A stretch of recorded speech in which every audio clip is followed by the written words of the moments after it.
أهلا وسهلا بكم أعزائنا المشاهدين وحلقة جديدة من برنامج الطبيب والناس. موضوعنا لهذا اليوم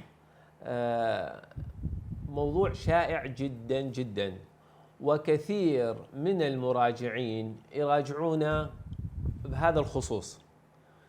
راح تقولون شنو هو الموضوع؟ الموضوع مو مرض ولكن عرض، بس هذا العرض له أسباب كثيرة. موضوعنا هو السعال، بالمصطلح نقول القحة. احنا كثير من المراجعين يراجعون، سواء كان المستشفى سواء كان العيادة سواء حتى بالشارع. احنا عن نمشي قسم من الأصدقاء من الإخوان يوقف بالطريق، دكتور عندي قحة. المشكلة وين؟ أنه إحنا ما نطيق نعالج القحة كقحة نفسها. يعني السعال هو له يعني بأسباب، وما نفس العلاج في كل مرة. فتوشع الأهالي بالبيت عندهم الولد قح، أعطونه شراب مال قحة، أو المريض صار عنده قحة قبل راح على الصيدلية قال له أريد لي شراب مال قحة. زين، شنو هي القحة؟ شنو هي أسبابها؟ إحنا لازم نعالج السبب. نجي بالبداية إحنا حتى يعني نعرف القحة. هي يعني هو السعال أنه هو شنو؟ هو يعني هواء يطلع من الصدر بسرعة نتيجة أسباب. تقوم العضلات مال الصدر بالتقلص وتدفع الهواء يطلع عن طريق الفم بسرعة. زين، ليش تصير هاي الحالة؟ القصبة الهوائية من الداخل، يعني هسه احنا عندنا المجرى التنفسي هو يبدأ من الأنف والفم ويجي على أعلى البلعوم وعلى الحنجرة وعلى القصبة وعلى الرئة. الخلايا المبطنة من الداخل، يعني بالقصبة الخلايا المبطنة كل خلية بيها شعرة. طبعا هاي ملايين من الخلايا. احنا هسه الهواء يفوت على الرئة ويطلع، يفوت ماخذ أكسجين يطلع ثاني أكسيد الكربون. ليش حيصير السعال؟ طبعا هذا يعني أحد الأسباب، أنه قلنا الخلايا المبطنة من الداخل كل خلية بها شعراي. فهذه إذا دخل جسم غريب أو كان أكو جسم غريب داخل الصدر راح يطخ بهاي الشعراي. هاي الشعراية متصلة بعصب، وهذا العصب متصل للدماغ. طبعا هاي ملايين من الخلايا وملايين من الأعصاب. ايش يصير من اكو جسم غريب او اكو شيء داخل الصدر؟ طبعا هي من فضل الله سبحانه وتعالى انه احنا عندنا يعني هاي الخلايا يعني المبطنه للقصبه الهوائيه انه بيها هاي الشعيرات. لانه هذه اذا ما تكون موجوده ممكن الانسان يعني يشهق او ماده تفوت الى الصدر بلا ما يحس بها. فاذا كان اكو جسم غريب داخل الصدر هاي الشعيرات راح تتحرك وتطخ بيها، فتقوم تتحرك. هذه من تتحرك بالضبط مثل ما واحد عنده شعراي بجسمه، من يطخها شلون يحس بيها؟ هاي الشعره اسفلها هي متصله بعصب ومتصله للدماغ، تقول انه اكو جسم غريب داخل الصدر. فيقوم الانسان الدماغ ينطي ايعاز للصدر كعمليه دفاعيه حتى يسعل، حتى يطلع هذا الجسم الغريب. فاحنا مو كل سعال عندنا، يعني ما كل مريض راح سعل واحنا جبنا له دواء شراب مال قحه وشربنا له. وممكن انه احنا بالعكس يعني عن ضر المريض ما عنفيده. زين، شنو هي الاسباب الاكثر شيوعا؟ يعني اكثر شيوعا الاسباب اللي هي التهاب القصبات الهوائيه الفيروسي مو بكتيري. يعني المريض فيروس، مثلا انفلونزا صار عنده قحة، أو ممكن التهاب قصبات هوائية صار عنده ولكن السبب هو فيروس ما بكتيريا. فإحنا المريض يروح أخذ المضادات الحيوية وأخذ الأدوية وهو ما محتاجة أصلا، مجرد أنه هو الفيروس يقضي فترة حياته داخل الجسم ويموت ويرجع الإنسان طبيعي. فإحنا توشع الناس رأسا راح أخذ مضاد حيوي وراح أخذ أدوية، ويجي بعد أسبوع بعد أسبوعين هو عيقح وما كان يتغير بينه كشيء. طبعا مثل ما قلنا اكو لاقطات يعني حسيه موجوده بالمجاري التنفسيه، هي اللي يعني تحفز تنطي ايعاز للدماغ، والدماغ ينطي ايعاز صدر حتى الانسان يقح.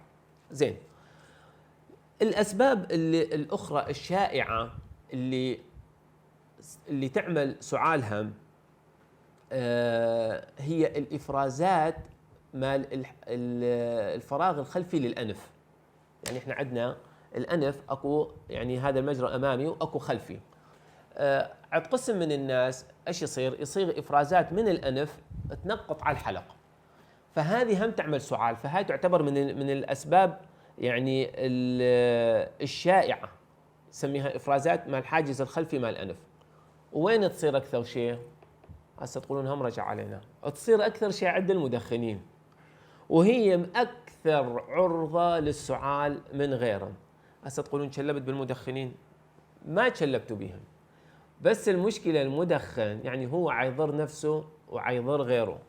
انت مكان ما هذا النفس عتفوته على صدرك ما معقم، وبينه كثير من الغازات وبينه كثير من الامور المضره، انت يعني ليش ما انا استنشق لي هواء نقي؟ يا اخوان الله يحفظكم، اتركوا التدخين، احفظوا على صحتكم. خوش، زين، نيجي نقسم السعال. عندنا راح نقسمه حسب الوقت، عندنا حاد وعندنا مزمن وعندنا بيناتهم. الحاد اللي هو يطول اقل من 3 اسابيع، يعني توشع المريض يقح 3 اسابيع، يجي يظل يقح لمده 3 اسابيع وبعدين يطيب، هذا نسمينه السعال الحاد. المزمن يطول اكثر من 8 اسابيع، واللي بيناتهم بين 3 الى 8 اسابيع. زين، الاسباب الشائعه اللي عندنا مال سعال الحاد، يعني المريض يجي صار له اسبوعين هو يقح، اكو اسباب شائعه كثيره تصير عنده. طبعا هي ممكن التهاب قصبات هوائيه يصير عنده، ممكن مثل ما قلنا التهاب الاكثر هو الفيروس، ممكن بكتيري، ممكن يعني اشتم مواد بالجو، يعني مواد مهيجه، ممكن من التدخين، ممكن مواد حساسيه صارت عنده، ممكن تلوث بالجو. هذه كلها هاي تعمل سعال. ممكن انه التهاب جيوب انفيه، هم راح يصير عنده افرازات وهم يصير عنده سعال. فما نرجع على موضوع، يعني على بدايه الموضوع، انه احنا مو كل سعال نفس الدواء، كل سعال له سبب. زين، من الاسباب الشائعه اللي عندنا اللي هي خطيه جماعه الربو. يعني ابو الربو ايش يصير عنده؟ يصير عنده ضيق نفس، يعني هو نقول هذا المجرى التنفسي هو عيفوت من هون وعيطلع. ايش يصير عند ابو الربو؟ اولا تقوم الخلايا المبطنه بالداخل تقوم تفرز سوائل كثير، هذا واحد. اثنين، الخلايا المبطنه اصلا يصير بيها تورم، فهذه ما تورم يصير ضيق بالمجرى التنفسي. بنفس الوقت احنا عندنا القصبة الهوائية اكو بيها الياف عضلية، فهذه يصير بيها تقلص. فايش يصير عندنا مريض؟ 3 شغلات يصير عنده: تقلص، افراز سائل داخل القصبة الهوائية، ومعاها تورم بالخلايا، فيصير ضيق النفس، فيقوم يقح، يظل يقح يقح يقح يقح. ايش يقومون الاهالي؟ طبعا هي ما يراجعون راسا الى فد 4-5 ايام الى ان المريض تدهور حالته، يلا ذاك الوقت يراجعون، يروحون يشتغلوا له دواء يوقف القحه. ما هو عنده رشح داخل صدره، غير يقح ويطلعوه. ثانيا هو يحتاج موسع مع القصبات، غير يعني احنا وقفنا القحه بس احنا ما عالجنا السبب، احنا عالجنا النتيجه. فاحنا الافضل انه احنا نعالج السبب ما نعالج النتيجه. هذا واحد. اثنين، التهاب قصبات هوائيه. ممكن مريض صار عنده التهاب قصبات هوائيه مثل ما قلنا، ممكن بكتيري او ممكن فيروسي، وهو الاكثر هو الفيروس. الفيروسي هو يصير عنده قحه تطول مثلا اسبوع اسبوعين، ممكن انه نعطينه مواد، يعني ممكن نبخره حسب حالته، يعني حسب نوع السعال. مثلا اذا كان سعال جاف نعطينه دواء شكل، اذا كان عنده ضيق نفس نعطينه دواء شكل، اذا كان عنده رشح نعطينه دواء شكل، اذا كان اكو التهاب بكتيري نعطينه مضاد حيوي. بس هو اذا هذه ما عنده، احنا على بدنا نعطينه مال التهابات وهو ما محتاج، هذه من يقررها؟ هذه يقررها بس الطبيب، مو انا اروح اخذ لي دواء ما يشتغل شيء والفعاليه مالته ما هالقد، واجي تعال يا اشربه للمريض ويشرب لمده اسبوع. بالعكس راح البكتيريا اللي اذا كان سببه هو بكتيريا المسببه للالتهاب ممكن انه يصير عنده مناعه من الدواء هالمره يقوم ما يشتغل. زين، من الاسباب الاخرى اللي تعمل عندنا سعال يعني حاد نسمينه، مثلا واحد يشهق بشيء، يعني مثلا طفل عيرضع وشهق بالحليب، توشع يظل يقاح يظل يقاح يظل يقاح. ليش؟ نرجع على كلامنا بالبدايه انه اكو هاي الشعيرات اللاقطات حسيه اللي موجوده داخل الصدر، هذه تقوم هي اللي تدفع يعني تخلي الانسان يقح حتى يطلع هذا الرشح. فالشهق عند الطفل، انت مجرد انه طفل شهق اقلبه وطبطب على ظهره، او ايش يجون يعملوا يشربون ماي، اما هو شهق هو عيقح من صدره ما عيقح من معدته. حتى اذا شرب ماي ما يشكل خليه يشرب، بس هي ما علاج هذا. الانسان اذا ما يسعل ويطلع هذا الرشح الموجود او يطلع هذا الجسم الغريب ما راح يطيب. واحنا نخاف من الاطفال الصغار مرات مو بس من اكل، مثلا هو طفل صغير جو السنه اسنان ما كان طلعت عنده كامله ما يطيق يلوك، يجون يطعمونه اكل صلب يعني شيء قوي، هذا من راح يبلع راح يختنق بينه. فبهالحاله يعني هم راح يصير عنده سعال.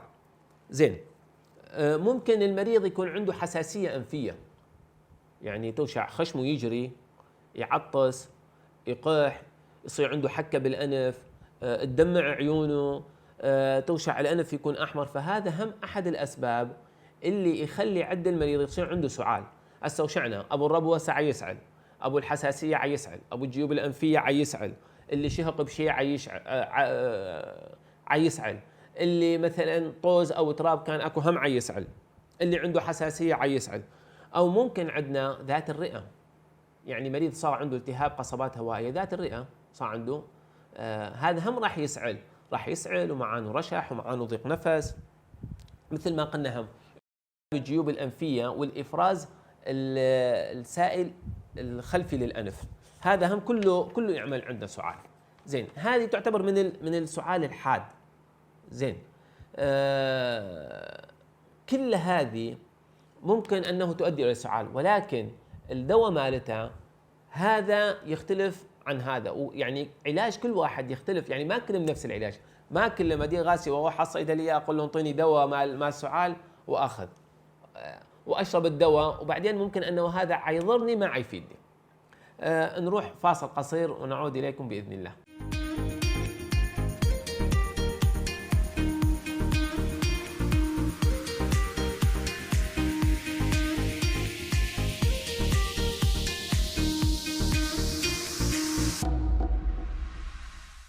عدنا إليكم أعزائنا المشاهدين وتكملة فقرات حلقتنا لهذا اليوم برنامج الطبيب والناس. موضوعنا مثل ما تطرقنا بالبداية هو عن السعال. حكينا عن أسباب السعال، السعال الحاد، ويعني ليش الإنسان يسعل. نجي هسه نحكي عن أسباب السعال اللي المزمن أو ما قبل المزمن نسميه. احنا قلنا أول 3 أسابيع هذا نعتبره حاد، من 3 أسابيع ل8 أسابيع أو أكثر من 8 أسابيع هذا نعتبره المزمن. زين، ليش يصير هذا السعال؟ طبعا يعني احنا قلنا إذا طول أكثر من 3 أسابيع نعتبره مزمن. ممكن أنه المريض صار عنده التهاب قصبات هوائية وبعد الالتهاب يبقى هذا السعال عنده. للعلم المريض اللي يصير عنده التهاب قصبات هوائية اكو دراسه تقول انه يبقى لمده اكثر من 8 اسابيع يقح، يعني شهرين. يعني المريض صار التهاب قصبات هوائيه، اخذ دواء، طاب، ولكن يظل يقح. ما معناته انه هذا يعني هذا السعال مالته هو سببه انه التهاب، لا، هو يبقى 8 اسابيع مرات حتى ترجع القصبه الهوائيه الخلايا المبطنه ترجع على طبيعتها. فحتى اذا ظل يسعل ما معناته انه هذا التهاب ويرجع ياخذ دواء مرتلخ. زين، اللي ممكن انه يعمل عندنا هم سعال مزمن ويطول، ذكرنا بالحاد ابو الربو، ممكن انه ابو الربو حتى يظل يقح، يظل يصير عنده يعني هم يصير عنده سعال مزمن. ممكن اكو حاله وكثير موجوده عندنا، خصوصا نحن عندنا بالموصل، ما بس بالموصل يعني عند الاكاله مالتنا ما شاء الله جماعه اللي ياكلون كثير، خصوصا جماعه العشويه، هذول اللي عبالك عندهم العشاء مقدس لازم الا يتعشى. يا عيني الله يحفظكم، انام معدتي فارغه احسن ما انام معدتي مليانه. اولا راح تفيدنا بالسمنه، ثانيا انت راح تنام تجي تقعد بالليل تتعشى بالتسعه، اين بالتسعه؟ بالثمانيه يتعشون، وبالعشره يتعشون، وبال11 الحب شمس، وبال12 البيبسي، وبالوحده يطلع الكيك، وبعدين ينامون. هاي معده لو تنتقمون منها. بالعكس انا انام جوعان حتى الكوابيس تكون قليله، حتى تنامون مرتاحين. اما تنام معدتك كمليتها، ما هذا قسم من الاكل راح يرجع وين؟ احنا عندنا المرء وعندنا المعده، واكو صمام مال المعده. الاكل من ينزل على المعده اكو صمام ينسد، المعده تقوم تفرز ماده مثل التيزاب حتى تهضم الاكل.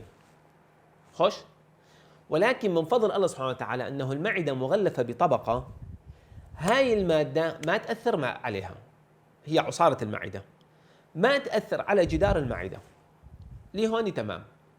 المشكله وين؟ انه المرء ما مغلف بهاي الماده اللي مغلفه بها المعده، هذا واحد. اثنين، احنا اذا ناكل كثير نتمدد راسا وننام، الصمام مال المعده ما راح ينسد 100%، راح يصير بينه فتحه جزئيه، يعني فتح جزئيا. فايش يقوم؟ انت ما تتمدد، قسم من الاكل وين راح يرجع؟ يرجع على المريء.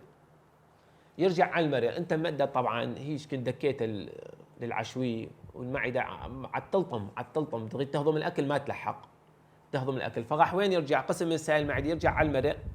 من المريء وين؟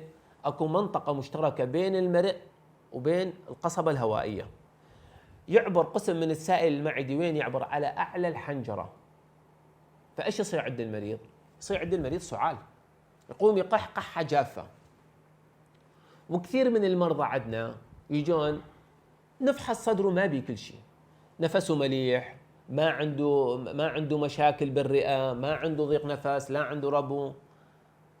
ولكن من نجي نساله اول مره طبعا ينكرون، بعدين يبدي يعترف، والله دكتور ما اطيق ما اتعشى، اطلع من الصبح على الشغل وما اتغير وما اكل بالشغل، انبر الاكل ما طيب، ارجع على البيت والمراه همزه تنتقم من الرجال بالاكل، تقول عبالك اذا ما يتعشى هذا ودي يطلع من البيت. هسه ما يخالف، اعملي له خليه يتعشى من وقت، وخلي بالليل يعني شيء خفيف مثلا زلطه لبن، والافضل انه يكون الاكل قبل النوم بساعتين اقل شيء.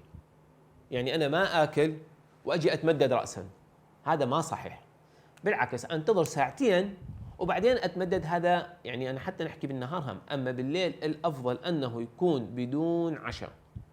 ولهذا قلنا لكم يعني احد الاسباب ما السعال نرجع عليها هو يسمونه ارجاع المرء، الصمام مال المعده ما ينسد فيرجع قسم من السائل المعده، وهذا يزيد بالليل. زين، من يعني اسباب السعال الاخرى ممكن ادويه، يعني مريض مثلا هو عنده ربو ياخذ مثبطات البيتا نسميها، هذه ممكن تعمل له ضيق نفس عند المريض، ممكن تعمل له سعال. او اكو بعض انواع علاجات الضغط، قسم من علاجات الضغط تعمل قحه، ولهذا احنا نتجنبها. او ممكن تعمل قحه، واكو قسم من الناس ياخذوها كل شيء ما عليهم، بس اكو قسم من ياخذوها ممكن يصير عندهم قحه بعد فتره وخصوصا بالليل. ولهذا يجون يراجعون الاهالي، يراجع المريض يقول انا عندي قحه واخذت فلان دواء وفلان دواء وفلان دواء، ولكن من نجي نساله عندك ضغط؟ يقول ايه عندي ضغط. ايش عاد تاخذ دواء معين؟ فهذا نوقفه، توشع بعد ما يوقفه يعني فتره كلش قليله القحه مالته تروح. زين، طبعا يعني نسبه المراجعين يعني للمراكز الصحية سواء كان مستشفى أو مركز صحي أو عيادات اللي يعانون من السعال كلش كثيرة، وأخذهم للعلاج الغير صحيح بعد أكثر. يعني توشع كن أخذ علاج ما صحيح وكن أذى نفسه، خصوصا الأطفال الصغار وخصوصا الأب والأم. الله يحفظكم، طفل بعد عمره بعد عمره 5 أيام دواء مال قحة، بعد عمره 10 أيام، بعد عمره 3 أشهر 4 أشهر 6 أشهر. صح أنا ممكن أنطينه، ولكن حسب الحاجة، حسب حالة المريض. هذه اللي يقررها الطبيب، ما تقررها الأم أو يقررها والله الجيران ابن معيقح أخذوا من هذا الدواء وصار مليح. إيه ما هو احنا ما نرجع نقول ما كل قحة نفس العلاج، وما كل قحة نفس السبب اللي عيصير. من الأسباب اللي ممكن أنه تعمل هم سعال مزمن التدرن، اللي السل مثل ما نقول. والحمد لله احنا عندنا يعني الأعداد ما هذاك الكثيرة، والعلاج مالته موجود. توشع المريض ياخذ علاج، ولكن المشكلة قسم من المرضى ما يلتزم بالعلاج. صح العلاج مالته مزعج، يعني الوقت ماله ما قليل، ممكن أنه 6 أشهر يطول، اكو ريجيم 6 أشهر، اكو ريجيم 9 أشهر، اكو ريجيم سنة حسب الحالة.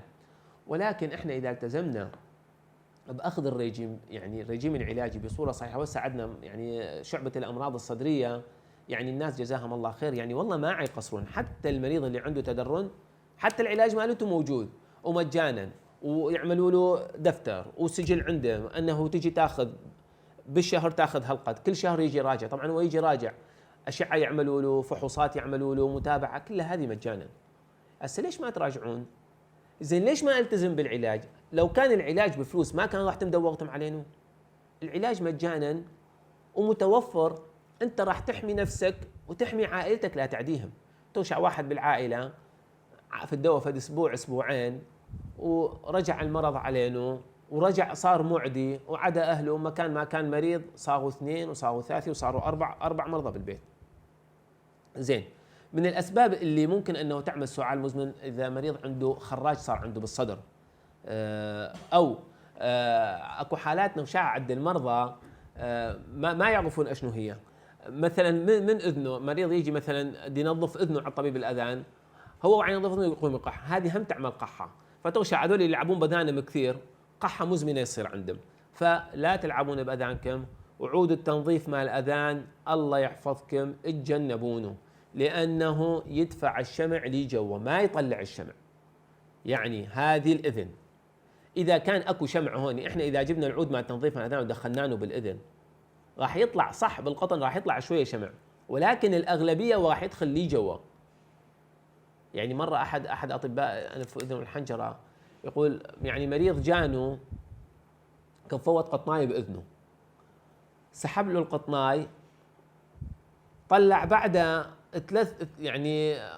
3 قطع اللخ كان دخله داخل باذنه، هو ما يحس، يجيب القعود مال التنظيف يدخله باذنه ويسحب عين نسي، بحيث سحب وحدي وسحب وحدي وسحب اللخ، يلا دي يطلع شمع. قال يابا اشني هاي؟ قال والله ما ليش هاي منين جت؟ قال له خو ما انا جبت لك اياها، هو كان دخله داخل اذنه. فالاستعمال عود تنظيف الاذان بصوره خاطئه هذا ما صحيح. انا استعمله ممكن انه انشف الاذن من برا ما اشكال، ولكن انت خصوصا اللي اكو شمع، انت من دخلت داخل الاذن انت دفعت الشمع لي جوا. واكو قسم نخاف منه عند الاطفال الصغار، يعني يجون كثير منهم كن فوت عود مال تنظيف الاذان وكن دفع شق الطبله مالته. يعني ذاك اليوم جاء طفل هم الطفل يلعب باذنه، جاء اخوه من يمه طخه دفع العود داخل اذنه بحيث انشق الاذن. فاحنا يعني هاي الامور قدر الامكان نتجنبها يكون احسن، يعني احسن لنا. من ضمن الشغلات اللي ممكن هم تعمل سعال عجز القلب. يعني مريض اللي عنده عجز بالقلب، القلب ما يشتغل بصوره صحيحه، يعني كفاءته تقل. يعني بالضبط مثل ما عندنا ماطور مال ماي ونطلع ماي على الطابق الثاني، اول ما نشغله دفع الماطور قوي، ولكن بمرور الوقت او اذا صار انسداد بالصوندا او انسداد بالبويري عندنا، ايش راح يصير؟ الماطور راح يتعب. فبهالحاله ايش يصير؟ يقوم القلب دفعه ضعيف، فما يصير يعني هو راح يدفع الدم، قسم من الدم يدفعه للرئة اللي بينه ثاني أكسيد الكربون حتى يتبدل، يعني يطلع ثاني أكسيد الكربون ويدخل الأكسجين. فبهالحالة إيش راح يصير عند المريض؟ راح يصير عنده هم سعال، ممكن أنه يصير ماي بصدره، فيجي المريض عيقاح، والله أنا عدقاح، ويطلع عنده رشح كلش خفيف أبيض. توشع ناخذ له أشعة، يطلع بالأشعة مثلا عنده احتقان بالرئة أو أكو ماي بالصدر عنده، فهذا توشعه يقح. يعني هو يسأل سعال عادي، وهم يروح نفس الشيء ياخذ دواء من الصيدلية مع سعال ويرجع ما كان استفاد منه. فهذه من الأسباب اللي كثيرة اللي إحنا اللي ممكن أنه تعمل سعال مزمن عند المريض. نروح فاصل قصير ونعود إليكم بإذن الله.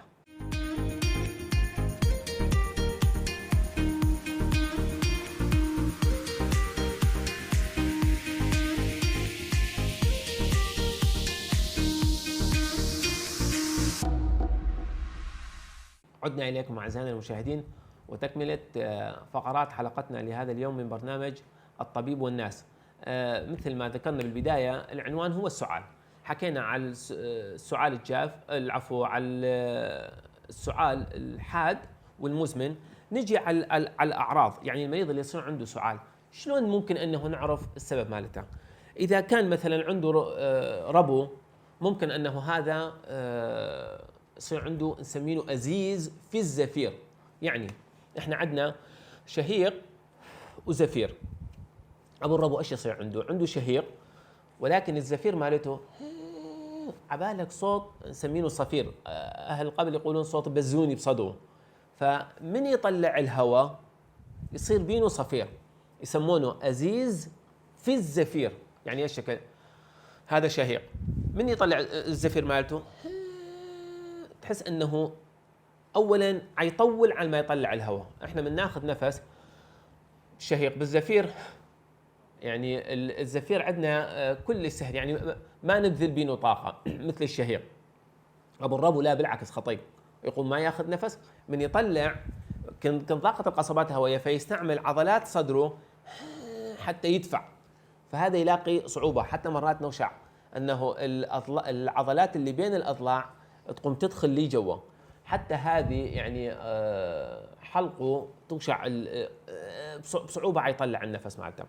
فمع هذا انه احنا نعرف انه اللي عنده ربو عنده تاريخ مرضي، هو عنده ربو يعرف ياخذ البخاخات. هاي من الاعراض مالته. من اعراض اللخ مثلا المريض اللي عنده التهاب قصبات هوائيه، راح يكون عنده حراره، راح يكون عنده قحه، راح يكون عنده معاها رشح. ممكن الرشح لونه اخضر، ممكن لونه اصفر، ممكن يصير عنده ضيق بالنفس، ممكن يصير عنده وجع بصدره. هذه كلها حراره معاها طبعا توشع المريض، يعني حتى نفسه ضيق. طبعا احنا يعني نجي بالفحص، يعني احنا بالسماعه نسمع صوت الزفير مالته، صوت الشهيق والزفير العفو، اكو بينه يعني اصوات يعني تخلينا مثلا انه تدلينا اكو مشكله عنده بالصدر ولا لا. زين، ممكن انه القحه مالته يصير بيها دم معاها، ممكن انه يطلع الرشح عنده ثخين، عنده معاها نحول، خمول، الم بالمفاصل، حراره. زين، اللي يشهق بشيء، هذا اشنو الاعراض مالته تكون؟ طبعا هذا يكون قحه مفاجئه، فجاه يظل يقح بصعوبه بحيث انه يختنق، وتجي تدحق على وجهه محتقن وصيغ احمر. وكو قسم منه مثلا عند الاطفال يصير عنده يعني نجي نفحصه اذا شهق مثلا بشغله كلش كبيره، مثلا خصوصا بالكرز. يعني في يوم من الايام مريض جابونه طفله والله طفله كان عمره 3 سنوات، هسه يمكن ابوها يعرف. هم جابوها عطقح خطي، صار له اسبوع هي تقح وما تعرف ما يعرفون شنو، يعني يعطوها دواء مال قحه. طبعا بالفحص يعني فحصنا الطفله، احنا من نفحص بالسماعه نسمع الشهيق والزفير.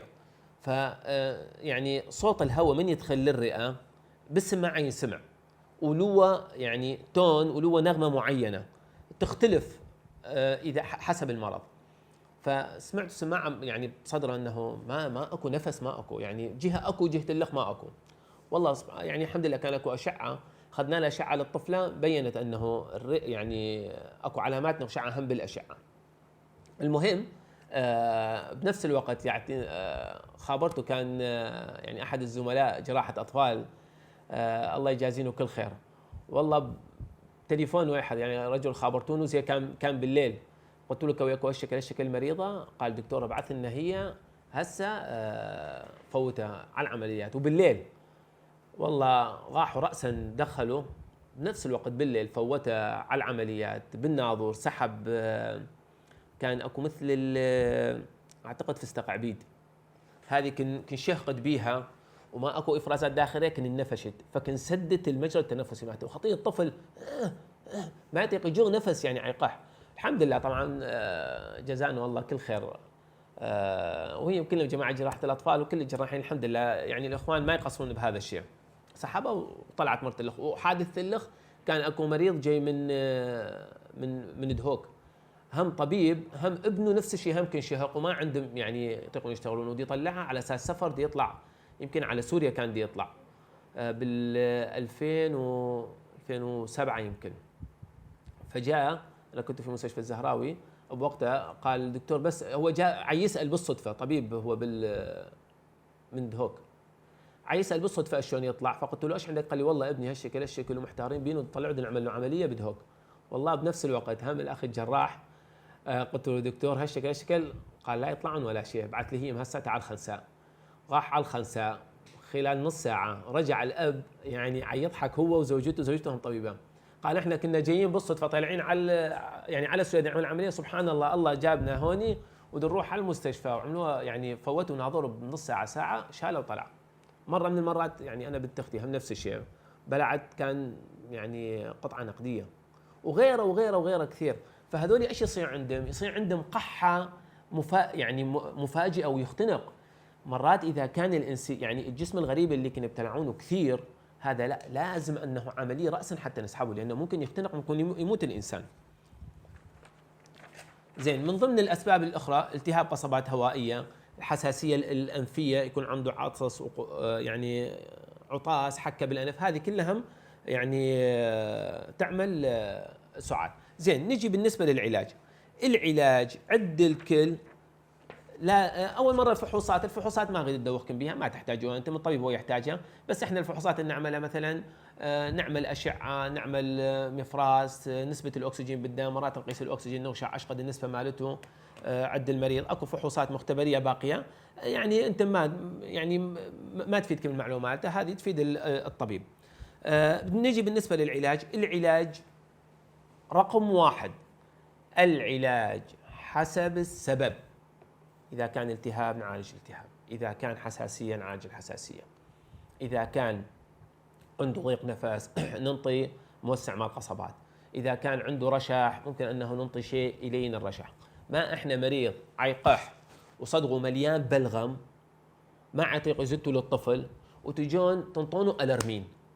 الألرمين يفيد يقلل التحسس، وممكن أنه ننطيه للسعال الجاف، يعني مريض عنده بس تحسس مثلا من طوز من تراب ممكن انه نعطيه، ولكن من اكو رشح الالرمين يثخن الرشح. ايش راح يصير عند المريض؟ هالمره راح يحصل بلغم بعد اكثر. فاذا كان الرشح لين راح يصير ثخين، سيكوتين يصير، هالمره بصعوبه يطلع. فانتم يعني احنا نعالج السبب، ولكن بالبدايه ممكن انه ننطي سوائل كثير. اذا كان اكو رشح يتبخر المريض مثلا، يعني قوري ماي حار يشتم البخار مالته، طبطب على الظهر اذا كان اكو رشح، طبطب على الظهر حتى يزت الرشح.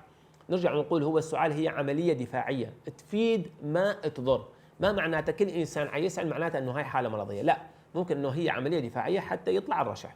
هذا واحد. اثنين، مثل ما قلنا يتبخر، طبطب على ظهره حتى يزت الرشح، يتجنب طوز، تراب، دخان، جقاير، عطر، ريحه قويه، هواء بارد. يعني هسه مثلا الجو حار، انا ما اخلي السبرت على درجه حراره مثلا 20 او درجه حراره 16، خلي درجه معتدله 16 26 27، خصوصا بالليل من النوم، لانه يعني احنا نشبه الرشح مثل الدهن مال الاكل، اذا تخليه بمكان حاره يصير سائل بسهوله انه تستعمله، ولكن من تخليه بالبراد او تخليه بالثلاجه ايش راح يصير؟ راح يجمد، هالمره بصعوبه يطلع.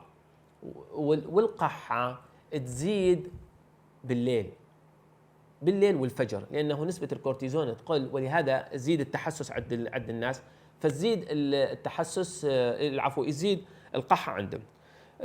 نرجع على العلاجات. قلنا العلاج حسب السبب، مثلا إذا كان أكو ربو نعالج الربو مالته، نعطيه موسع قصبات، طبعا هذه باستشارة الطبيب لازم.